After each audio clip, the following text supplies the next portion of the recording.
सल्तनत कालीन मुद्रा प्रणाली को देखने के पश्चात अब हम आगे बढ़ते हैं बच्चों मुगल कालीन मुद्रा प्रणाली की ओर। जब हम बात करते हैं मुगल कालीन मुद्रा प्रणाली की ओर, तब हमें चर्चा करनी है सबसे पहले उन कारकों की जिनके प्रभाव को हम मुगल कालीन मुद्रा प्रणाली पर देखते हैं। आइए चर्चा करते हैं।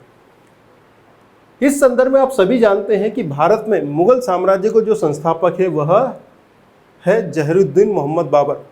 बाबर इब्राहिम लोदी को पराजित करने के पश्चात भारत में मुगल सत्ता की स्थापना करता है और यहाँ पर एक प्रणाली विकसित करता है। हालांकि बाबर को बहुत अधिक समय नहीं मिला, ना ही उसके पुत्र हुमायूं को, क्योंकि हुमायूं जीवन भर लड़खड़ाता ही रहा। हुमायूं के बाद में आने वाला अगला मुगल बादशाह अकबर। अब जब अकबर भारत में एक मुगल प्रशासनिक प्रणाली, सामाजिक प्रणाली या कहें कि आर्थिक प्रणालियों को जन्म देता है, तब हमें यहाँ पर मध्य एशियाई परंपराओं का भी प्रभाव दिखाई देता है। जब हम मुगलकालीन प्रशासन पर, अर्थव्यवस्था पर चर्चा करते हैं तो निश्चित ही वहाँ पर मध्य एशियाई प्रभाव आपको दिखाई देता है। इसी कारण से हम यह भी देखते हैं कि जो मुगलकालीन मुद्रा है वहाँ पर आपको मध्य एशियाई प्रभाव दिखाई देगा। खैर, दूसरे बिंदु की तरफ आगे बढ़ते हैं।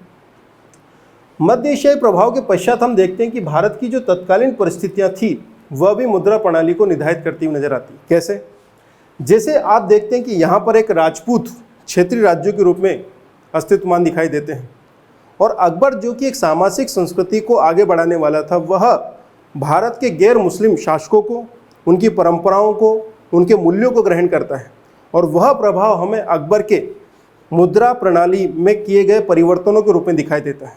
तो हम ये कह सकते हैं कि तत्कालीन भारत की जो क्षेत्रीय राज्य व्यवस्था थी, या यूँ कहें कि भारत की जो तत्कालीन परिस्थिति थी, उन्होंने भी मुगलकालीन मुद्रा प्रणाली को प्रभावित किया। आगे बढ़ते हैं बच्चों।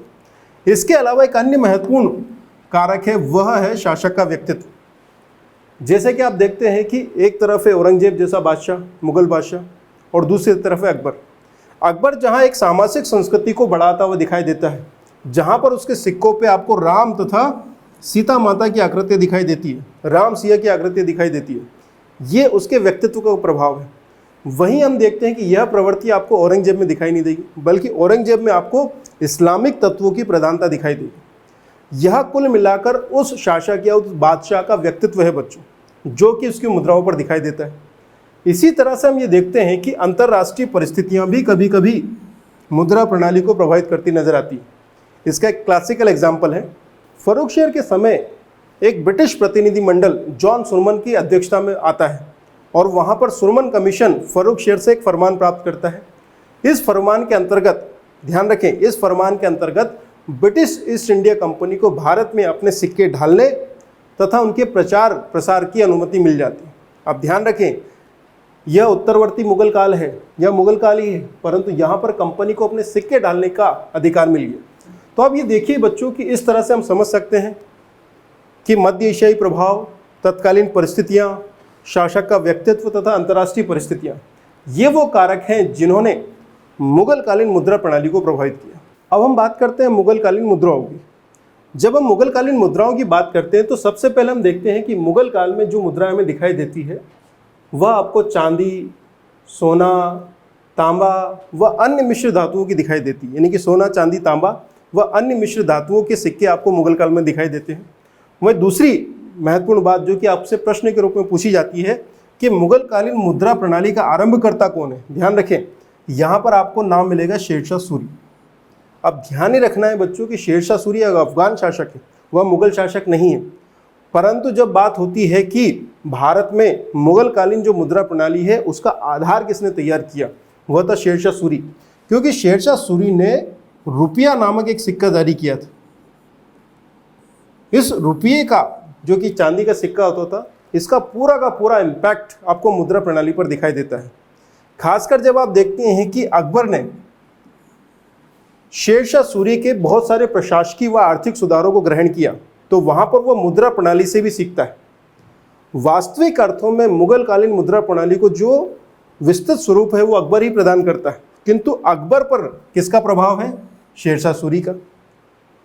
अब ध्यान दीजिए आप जरा, अगर आपसे कोई पूछे कि मुगलकालीन मुद्रा प्रणाली का आरंभकर्ता कौन है, तो निसंदेह आपको किसका नाम लेना है? शेरशाह सूरी का। परंतु अगर आपसे कोई पूछे कि मुगलकालीन मुद्रा प्रणाली को व्यवस्थित स्वरूप किसने प्रदान किया, या उसका वास्तविक जन्मदाता कौन है, तो आपको आंसर क्या करना है, अकबर। अब इन दोनों में डिफरेंस क्या है, आरंभ इसने किया है किंतु इसको व्यवस्थित स्वरूप किसने दिया है, अकबर ने। ये बिल्कुल उसी तरह से है जैसा कि सल्तनत काल में आपने देखा था। सल्तनत काल का पहला या सल्तनत का पहला शासक कौन है, आंसर है कुतुबुद्दीन ऐबक। परंतु अगर आपसे कोई पूछे कि सल्तनत का पहला वैधानिक शासक या वैधानिक सुल्तान कौन है, तो वो है इल्तुतमिश। इसको इस तरह से समझ लीजिए कि गुलाम वंश या सल्तनत को आरंभकर्ता शासक के रूप में आप ऐबक को देखते हैं, किंतु ऐबक उस सल्तनत कालीन प्रशासनिक प्रणाली को जन्म नहीं देता है, बल्कि यह कार्य कौन करता है, इल्तुतमिश। इसलिए वो वास्तविक जन्मदाता है। इसी तरह से मुगल कालीन जो सिक्का प्रणाली है, जो मुद्राएं हैं, वह अकबर की देन है, परंतु इसके पीछे जो इम्पैक्ट है, जो प्रभाव है, वो किसका है, शेरशाह सूरी का। होपफुली मैं आपको एक्सप्लेन कर चुका हूँ, आप इसमें कंफ्यूज ना हो। मुगल कालीन मुद्रा प्रणाली का आरंभ करता शेरशाह सूरी, किंतु उसका वास्तविक जन्मदाता या उसको व्यवस्थित स्वरूप प्रदान करने वाला कौन है, अकबर। ध्यान रखें, इस पर कंफ्यूज नहीं होना है। आइए थोड़ा सा आगे बढ़ते हैं बच्चों। अब जब हम मुगल कालीन मुद्रा प्रणाली पर थोड़ा सा आगे बढ़ते हैं, तब कुछ अन्य बिंदुओं को देखना भी महत्वपूर्ण हो जाएगा। जैसा कि क्या मुगल कालीन सिक्के उस समय टकसालों में ढाले जाते थे, उत्तर है हाँ, उस समय यह कार्य टकसालों में किया जाता था। टकसालों पर किसका नियंत्रण था, सबसे पहली बात ध्यान रखें कि यह केंद्र सरकार या मुगल बादशाह के अंतर्गत कार्य करते थे, केंद्रीय सरकार का नियंत्रण था। प्रांतीय जो गवर्नर होते थे, जो सूबेदार होते थे, जो मनसबदार होते थे, उनको यह अधिकार नहीं था। सिक्का ढालना किसके एक अधिकार क्षेत्र में है, बादशाह के, केंद्र सरकार के। क्या आम लोग भी सिक्के ढलवा सकते थे, उत्तर है हाँ। वे अपनी धातु ले जाकर, चांदी, सोना आदि धातुएं ले जाकर सिक्के ढलवा सकते थे। सिक्के कैसे ढलेंगे, यह निर्धारित होगा तत्कालीन मुगल बादशाह या उसकी नीतियों के अनुरूप। अब ध्यान रखें, जब धातु को आप सिक्कों के रूप में परिवर्तित कराएंगे आम लोग, तो इन आम लोगों को ढलाई के लिए एक शुल्क देना होगा, जो कि कुल मूल्य का 5.6% होगा। इस बात को ध्यान रखें। फिर से दोहरा देता हूँ, मुगल कालीन सिक्कों को ढालने का कार्य टकसालों में होता था। टकसालों पर नियंत्रण सरकार का होता था। आम लोग भी सिक्के ढलवा सकते थे, किंतु उसके लिए उन्हें ढलाई शुल्क देना पड़ता था, जो कि 5.6% होता था। ये बात एकदम क्लियर रहे आपके दिमाग में। अब आगे बढ़ते हैं। इसी समय एक अधिकारी हम देखते हैं, दरोगा टकसाल। क्या नाम है, दरोगा टकसाल। ये टकसाल का प्रमुख पदाधिकारी होता था। हम देखते हैं कि लाहौर, दिल्ली, जौनपुर, अहमदाबाद, बंगाल, पटना, काबुल आदि स्थानों पर टकसालें होती थी। ध्यान रखें कि इन टकसालों पर जब सिक्के ढाले जाते थे, तब वहाँ पर टकसाल का नाम तथा उस सिक्के को उत्कीर्ण या ढलाई का वर्ष भी लिखा होता था। अर्थात जब भी मुगल कालीन सिक्का आपके हाथ में आएगा, तो आपको पता लगेगा कि यह कहाँ पे ढाला गया है तथा किस वर्ष ढाला गया है। मुगल कालीन मुद्रा प्रणाली को देखने के क्रम में अब हम क्या करेंगे बच्चों, एक एक मुगल बादशाह को लेंगे और उस मुगल बादशाह द्वारा जो जारी किए गए सिक्के हैं, उन पर हम गौर करेंगे। यहाँ पर आपको क्या ध्यान रखना है कि कौन सा सिक्का किसने जारी किया, वो किस धातु का है, वो किस वजन का है, और इसके अतिरिक्त अगर कोई महत्वपूर्ण बात उससे जुड़ी हो तो। आइए एक एक करके बात करते हैं। आप सभी जानते हैं कि भारत में मुगल सत्ता का जो संस्थापक था, वो कौन था, बाबर। तो सबसे पहले हम किसकी बात करते हैं, बाबर और उसके द्वारा जारी किए गए सिक्कों पे। अब यहाँ पर मैं राजनीतिक इतिहास पे बात नहीं करूँगा, मैं सीधे उसके सिक्कों पर आऊँगा। सबसे पहली बात तो बाबर के पास समय काफ़ी कम था। वह युद्ध करता हुआ केवल इब्राहिम लोदी को पराजित करता है, अन्य क्षेत्रीय राज्यों को पराजित करता है और भारत में मुगल सत्ता को स्थापित करने का कार्य करता है युद्धों के माध्यम से। किंतु ना तो वो कोई विशेष प्रशासनिक प्रणाली संचालित कर पाता है, ना ही प्रांतीय व्यवस्था स्थापित कर पाता है। किंतु इसके बावजूद भी हमें यह दिखाई देता है कि उसने काबुल में, ध्यान रखें, काबुल में एक सिक्का चलाया जिसका नाम था शाहरुख। शाहरुख खान नहीं है, सिक्के का नाम है शाहरुख। और ये किस धातु का बना हुआ है, यह चांदी का बना हुआ है। इसी तरह से वह कंधार में एक अन्य सिक्का जारी करता है जिसका नाम है बाबरी, जो कि चांदी का है। पुनः आपसे प्रश्न पूछा क्या जाएगा, आपसे प्रश्न पूछा जाएगा कि शाहरुख तथा बाबरी नामक सिक्के किसने जारी किए, उत्तर मिलेगा आपको बाबर। अभी तक बाबरी नहीं पूछा गया है, किंतु शाहरुख पूछा गया है। ध्यान रखें, शाहरुख जो कि काबुल में जारी किया था बाबर ने, वहीं बाबरी जो कि कंधार में जारी किए थे। ये दोनों ही चांदी के सिक्के थे तथा बाबर द्वारा जारी किए गए थे। अब इसके सिक्कों पर, ये जो चांदी के सिक्के इसने जारी किए, इसमें आपको कलमा मिलेगा। इसमें पहले ही चर्चा कर चुका हूँ। कलमा क्या है, मुस्लिम धार्मिक पंक्तियाँ या आयतें हैं। बहुत अच्छी बात है। इसके अलावा चारों खलीफाओं के नाम मिलेंगे। अब ये 4 खलीफा कौन है? ये मोहम्मद पैगंबर साहब के बाद आने वाले 4 पवित्र खलीफा हैं। इसके बाद में सिक्कों के दूसरी तरफ आपको बाबर का नाम तथा उसकी उपाधि ज़हीरुद्दीन दिखाई देगी। ज़हीरुद्दीन मोहम्मद बाबर, ये नाम आपको उसके सिक्कों पर दिखाई देगा। कंक्लूड करता हूँ, बाबर के पास ज़्यादा समय नहीं था, इसके बावजूद भी उसने 2 सिक्के जारी किए, शाहरुख तथा बाबरी। ये चांदी के होते थे। काबुल में उसने शाहरुख नामक सिक्का जारी किया, वहीं कंधार में उसने बाबरी नामक सिक्का जारी किया। इसके सिक्कों पर कलमा खुदा हुआ मिलेगा आपको। इसके अलावा 4 पवित्र खलीफाओं के नाम मिलेंगे और सिक्के के दूसरी तरफ बाबर का नाम और उसकी उपाधि ज़हीरुद्दीन मोहम्मद बाबर उत्कीर्ण आपको दिखाई देगा। बाबर के पश्चात उसका पुत्र हुमायूं अगला मुगल बादशाह बनता है। अब देखिए, हुमायूं की जब बात करते हैं तो लेनपुन का वह कथन सामने आता है जिसमें लेनपुन कहता है कि हुमायूं जीवन भर लड़खड़ाता रहा और लड़खड़ाते हुए उसकी मृत्यु हुई। ये बिल्कुल सत्य है। हुमायूं का राजनीतिक इतिहास अगर आप देखेंगे तो आप समझ जाएंगे कि यह कथन उसके बारे में एकदम सत्य प्रतीत होता है। खैर, मुद्दा क्या है? हम ये देखते हैं कि हुमायूं ने मुद्रा प्रणाली पर कोई विशेष कार्य नहीं किया। एक घटना है जो कि आज एक इतिहास प्रसिद्ध तथ्य है।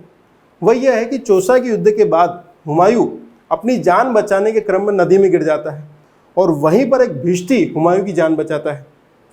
हुमायूं भिष्टी से कहता है कि मांगो तुम्हें क्या चाहिए। भिष्टी कहता है कि मुझे बादशाह बनना है। ऐसी स्थिति में हुमायूं उस भिष्टी को 1 दिन का बादशाह बनाता है और ये पूछा जाता है कि वह भिष्टी क्या कार्य करता है। भिष्टी उस दिन चमड़े के सिक्के जारी करता है। अब सब इंस्पेक्टर एग्जामिनेशंस लेवल पे ये पूछा गया है कि वह कौन सा मुगल बादशाह था जिसके समय काल में चमड़े के सिक्के जारी हुए। तो आप ध्यान रखें कि हुमायूं काल की आपको चमड़े के सिक्कों की कथा मिलती है। ये चमड़े के सिक्के आज प्राप्त नहीं है, किंतु किताबों में अगर आप देखेंगे तो ये उल्लेख मिल जाएगा। खुदा ना खास्ता अगर आपसे कोई प्रश्न पूछ ले कि वह कौन सा मुगल बादशाह था जिसके काल में चमड़े के सिक्के जारी किए गए थे, आंसर मिलेगा हुमायूं। क्लियर है बच्चों? हुमायूं के सामने एक सबसे बड़ी चुनौती थी एक अफगान शासक शेरशाह की। अब शेरशाह सूरी वंश का एक प्रमुख शासक था, या यूँ कहें कि एकमात्र महत्वपूर्ण शासक था। खैर, मुद्दा क्या है? मुद्दा ये है कि जब हुमायूं भारत से निर्वासित होता है तब उस समय भारत में जो सबसे बड़ी सत्ता है वो शेरशाह सूरी की है। और शेरशाह सूरी जो प्रशासनिक कार्य आरंभ करता है उन कार्यों का प्रभाव अगले मुगल बादशाह अकबर पर दिखाई देता है। तो मुगल कालीन मुद्रा प्रणाली हो या प्रशासनिक प्रणालियाँ हो, वहाँ पर शेरशाह सूरी का प्रभाव दिखाई देता है। तो आइए बच्चों, हम बात करते हैं मुगल कालीन मुद्रा प्रणाली के अंतर्गत शेरशाह सूरी की। ध्यान रखें, शेरशाह सूरी एक अफगान शासक है, मुगल शासक नहीं है। बावजूद उसका प्रभाव मुगल कालीन प्रशासनिक व्यवस्था, आर्थिक प्रणालियों पर है। आइए एक एक करके बात करते हैं। सबसे पहली बात, अगर आपसे कोई पूछे कि मुगल कालीन मुद्रा प्रणाली का आरंभकर्ता कौन था, तो आंसर है शेरशाह सूरी। वास्तविक रूप से किसने शुरुआत की? अकबर ने। मैं पहले स्पष्ट कर चुका हूं। अब यहां पर हम शेरशाह सूरी द्वारा जारी किए गए कुछ महत्वपूर्ण सिक्कों की बात करते हैं। सबसे पहले आप ये देखिए कि उसने एक सोने का सिक्का जारी किया जिसका क्या नाम है? अशरफ। उसने एक अशरफ नामक सोने का सिक्का जारी किया, परंतु उसका जो सबसे महत्वपूर्ण सिक्का है वो है चांदी का रुपया। ध्यान रखें, चांदी का रुपया जो कि उस समय 180 ग्रेन का होता था। यह जो रुपया है यह मुगल कालीन मुद्रा प्रणाली का आधार बना है बच्चों। और यहाँ हम यह भी कह सकते हैं कि ब्रिटिश मुद्रा प्रणाली को भी इसने प्रभावित किया। भारत में दशमलव पद्धति को अपनाने से पहले यह जो रुपया था ये काफ़ी महत्वपूर्ण आधार के रूप में ब्रिटिश मुद्रा प्रणाली पर भी दिखाई देता है। खैर, आगे बढ़ते हैं। इसके अलावा हम देखते हैं कि उसने तांबे का एक सिक्का जारी किया जिसका नाम है दाम। पुनः रिपीट करता हूँ, शेरशाह सूरी ने सोने का एक सिक्का जारी किया जिसका नाम अशरफ। उसने चांदी का रुपया जारी किया और तांबे का दाम। जो चांदी का रुपया होता था वो 180 ग्रेन का होता था, वहीं तांबे का जो दाम होता था उसका जो मूल्य है वो धातु मूल्य है 380 ग्राम। अब इन सिक्कों में आपको क्या चीज़ कॉमन मिलेगी? सबसे पहली बात, यहाँ पर अरबी भाषा में तथा देवनागरी लिपि में, दोनों लिपियों का प्रयोग हुआ है। सुल्तान का नाम मिलेगा। इसके अलावा कुछ अन्य सिक्कों की बात करते हैं जैसे कि अधोला, पावला, दमड़ी व जीतल। ये कुछ अन्य शेरशाह सूरी के सिक्के हैं जो कि तांबे से बने हुए हैं। यहाँ पर जो चांदी का रुपया है तथा दाम जो कि उस समय आम लोगों के प्रचलन में था, या कहें कि सामान्यतः प्रचलन में था दाम, उसका मूल्य का अनुपात क्या था? अगर आप एक रुपया चांदी का लेकर जाएंगे तो आपको 40 दाम मिल जाएंगे। अर्थात शेरशाह सूरी द्वारा जारी किए गए चांदी के 180 ग्रेन के सिक्के, जिसको हम क्या कहते हैं, रुपया, उसको अगर आप परिवर्तित करेंगे दाम में तो आपको कितने दाम मिलेंगे? 40 दाम। इस तरह से 380 ग्रेन का तांबे का सिक्का दाम यह रुपये से परिवर्तित होता था और 1 रुपया बराबर 40 दाम वाला यह प्रश्न आपके सामने कई बार कई एग्जामिनेशन में पूछा गया है। शेरशाह सूरी की मुद्रा प्रणाली के संदर्भ में महत्वपूर्ण है टकसालों की संख्या। हम ये देखते हैं कि अकबर से पहले जो बड़ी संख्या में टकसालें दिखाई देती हैं वो शेरशाह सूरी के काल में थी। शेरशाह सूरी ने अपने साम्राज्य में 23 टकसालों का निर्माण करवाया था, जहां पर बड़ी मात्रा में सिक्के ढाले जाते थे।